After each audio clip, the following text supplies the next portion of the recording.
সবাই যেটা দস্তখত করেছে সেখানে বলা আছে যে কোনো আলোচনায় দ্বিমতের সুযোগ থাকে, কিন্তু সেই দ্বিমত সঠিক কিনা, গ্রহণযোগ্য কিনা, এটা বিচারের ভার জনগণের উপর। এই জুলাই জাতীয় সনদে এই কথাগুলি স্পষ্ট লেখা আছে যে যারাই যে বিষয়ে কোনো নোট অফ ডিসেন্ট দিয়েছে, এটা যদি তারা তাদের নির্বাচনী ইশতেহারে উল্লেখ করে জনগণের ম্যান্ডেটের জন্য পেশ করে, আর তারা জনগণের ম্যান্ডেট পায়, তাহলে তারা সেই অনুযায়ী বাস্তবায়ন করবে। এটা সকলের দস্তখত আছে। কোথায় আপনি সরে যাচ্ছেন কেন? আপনি যা দস্তখত করছেন ওখান থেকে সরে যান।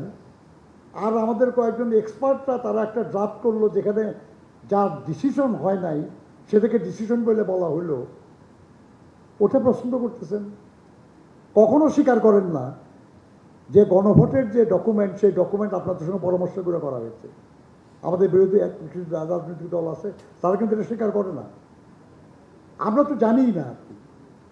তারা এটা রাষ্ট্রপতির একটা অধ্যাদেশ আকারে তারা এটা প্লেস করেছে। আমরা সবসময় বলেছি যে স্বাক্ষরিত যে জাতীয় সনদ, সেটা বাস্তবায়নের লক্ষ্যে হাবড় দেবেন। আমরা কখনো বলি নাই যে খালি এই ডকুমেন্টটা। আমরা সবসময় বলেছি যে ডকুমেন্টে আমরা সবাই একমত হয়েছি, এটাই হলো জনগণের ম্যান্ডেট। এবং সেখানে বলা আছে যে যা নোট অফ ডিসেন্ট দিছে, এটা বিএনপি খালি নোট অফ ডিসেন্ট দেয় নাই তো। আজকে যা সংসদে বিরোধী হলো তাদেরও নোট অফ ডিসেন্ট আছে।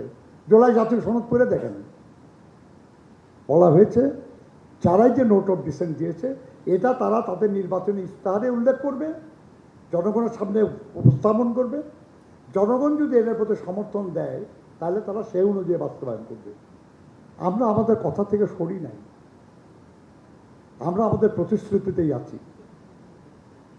যারা এটাকে অন্যভাবে বোঝানোর চেষ্টা করতেছেন, এমনকি যারা ওই সময় দস্তখত করেন নাই, তারা পরবর্তীতে যে দস্তখত করেছেন তারা কিন্তু এই একই ডকুমেন্টে দস্তখত করেছেন, মেনে নিয়েছেন যে সংস্কারের জন্য সংবিধান সংশোধন করা হবে।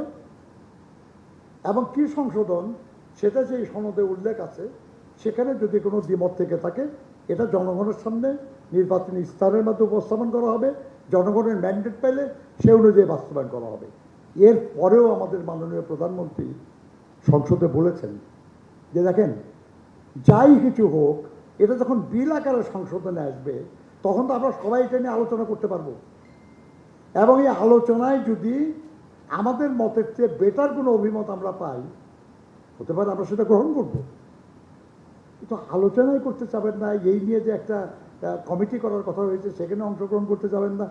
গণতন্ত্রে তো আলোচনার কোনো বিকল্প নেই, সংসদে হোক সংসদের বাইরে হোক। কাজে আমরা মনে করি এই নিয়ে কোনো দ্বন্দ্ব বিসম্বাদের কিছু নাই। আল্লাহর ওয়াস্তে আপনারা সমস্ত ডকুমেন্টগুলি একটু দেখেন, দেখে যদি মনে করেন যে আমরা দোষ করেছি বলেন, আমরা সংশোধনের চেষ্টা করব।